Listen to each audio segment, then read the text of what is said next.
I ordered this Weller 15-piece wood burning kit a few months ago for some craft projects, and I've really enjoyed using it.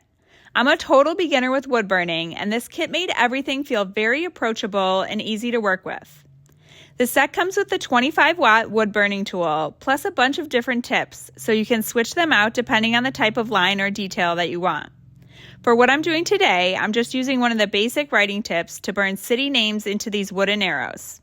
I'm eventually going to hang them all on a big pole in my backyard, pointing in the direction of each city. So I wanted something that gave me clean lines and a steady burn, and this kit has been great for that. The tool heats up quickly, and it stays consistently hot while you work, which is nice because you don't have to stop and wait for it to reheat mid-project. Even as a beginner, I feel like I have good control.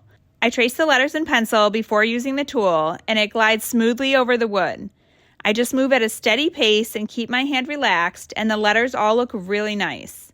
With more practice, I'm excited to start experimenting with the other tips the kit comes with for some shading, outlining, or adding little decorative details. For simple craft projects, personalized signs, or learning how to wood burn for the first time, this Weller kit has been perfect. It feels reliable, easy to handle, and really beginner-friendly. If you're thinking about trying wood burning or you just want a solid kit for DIY projects, this one is definitely worth trying.